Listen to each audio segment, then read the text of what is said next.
it's Tom from Tom's Tunes. Today I'm going to take you through installing these wide radius corner caps on your pontoon boat.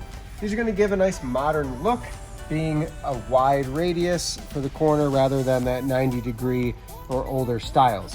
What I'm going to do to start is I'm actually going to flip my corner cap right over, and I haven't installed any deck trim yet. I'm going to do that next, but I'm going to line this up. What I do is I take my tape measure and I'm going to measure over 9 inches from my right angle here, make a mark.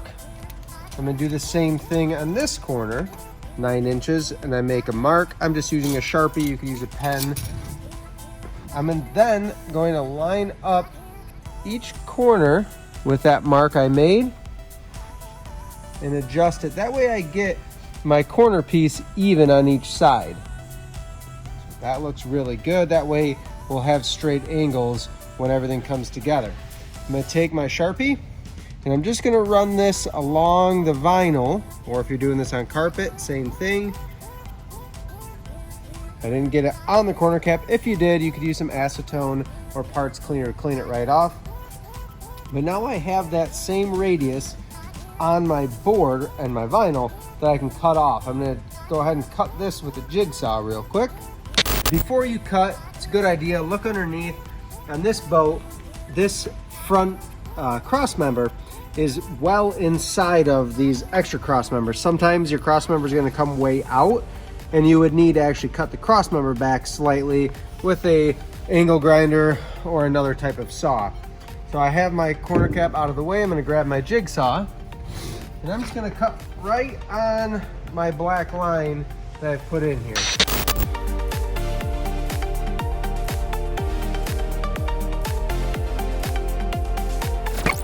I've got that radius. That's exactly the radius that this corner cap is going to follow. So when I get to installing my other rub rails, I can do this same step on both sides. What I like to do when I'm inserting a rub rail is I like to overlap the corner cap on top of the rub rail at least 1/4 of an inch, if not a little bit closer to 1/2 an inch.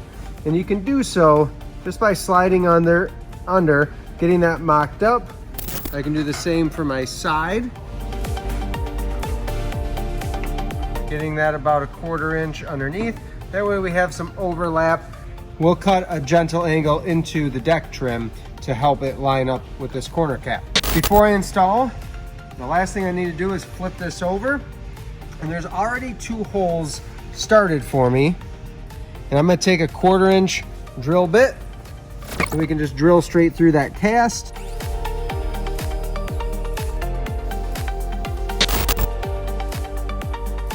I get my corner cap in position, then all that's left to do is to drill my holes through each one here. Make sure there's nothing that we're going to hit behind them. Same 1/4 inch drill bit. We're going to go through that hole that I made right through the deck of the boat. And with stainless hardware, these are 1.5" stainless. Big Phillips head screw. It looks nice and it's not going to rust. I can feed those down through. I'll grab my impact and I can drive them down through. That will hold the edge of my deck trim in place on each side. I'll still need to secure that with screws or bolts as I go down. When everything's ready to go, the last step I'll do is I'll take a big flat washer and a lock nut and I'll fasten that underneath. That's the very last thing I'll do when everything gets reassembled. That's how you install that wide radius corner cap, and it's very similar for the other corner cap options too.